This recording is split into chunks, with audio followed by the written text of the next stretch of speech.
Haunted school. Some places are better left abandoned. Some secrets should never be uncovered.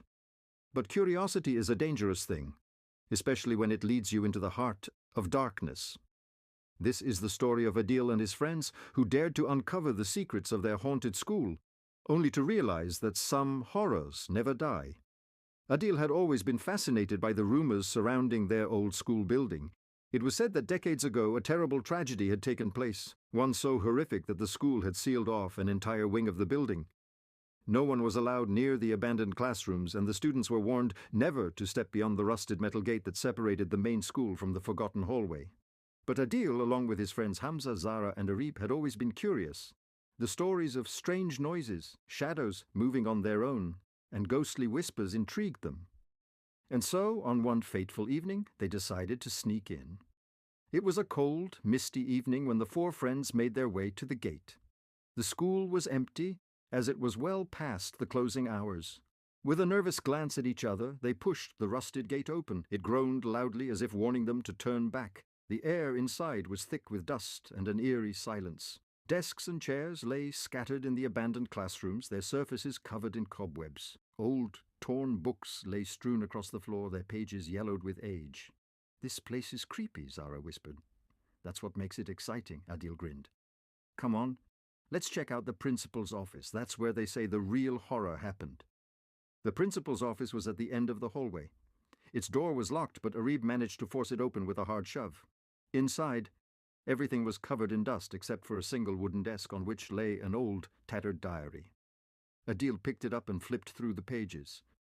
The last entry sent chills down his spine. "They are coming for me. I can hear their whispers in the dark. The children, the ones who never left. I tried to stop it. I tried to lock them away. But they know. They will never let me go." As soon as Adil finished reading, a chilling gust of wind blew through the room and the door slammed shut on its own. The lights flickered and a faint whisper echoed through the air. "Leave before it's too late." Panic set in. Hamza tried to open the door, but it wouldn't budge. Zara gasped and pointed towards the corner of the room. A shadowy figure was standing there, its form barely human, its eyes glowing red. Areeb screamed, and suddenly the figure lunged toward them. The friends pushed against the door with all their might until it finally burst open. They ran out into the hallway, only to realize that the school around them had changed. The walls were no longer dusty and abandoned. Instead, they were covered in blood-red handprints. The sound of children laughing echoed eerily around them, but no children were in sight. "We need to get out of here," Hamza shouted, but the way back was gone. The gate had vanished, replaced by a dark, endless corridor. With no choice but to move forward, they entered another classroom. Inside, rows of wooden desks were occupied by children. But these were no ordinary students. Their faces were pale, their eyes sunken and lifeless. As soon as the friends stepped inside, the children turned their heads in unison, staring at them with hollow expressions. One of the ghostly students stood up and pointed at them. "You shouldn't be here." The temperature in the room dropped drastically. The ghostly figures began to whisper, their voices overlapping into a horrifying chorus. "They took us. They trapped us. You will stay too." The blackboard at the front of the classroom started bleeding, words appearing on it as if written by an invisible hand. "No one leaves." The air grew heavy. Adil and his friends felt their bodies freeze, as if something unseen was pulling them into the darkness. "We have to destroy the diary," Zara suddenly screamed. "The diary holds their story. Maybe if we burn it, we can break the curse." With shaking hands, Adil pulled out a lighter from his pocket. As soon as he set fire to the diary, an ear-piercing shriek echoed through the hallway.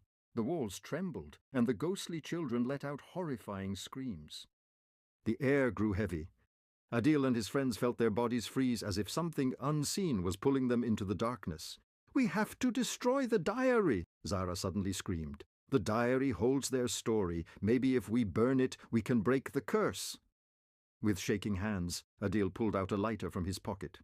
As soon as he set fire to the diary, an ear-piercing shriek echoed through the hallway. The walls trembled and the ghostly children let out horrifying screams.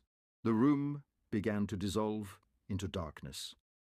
Suddenly they found themselves outside the abandoned hallway, the rusted gate firmly shut behind them. The school was back to normal. It was as if nothing had happened. The four friends stood there gasping for breath. Their clothes were covered in dust, but the diary was gone, as if it had never existed.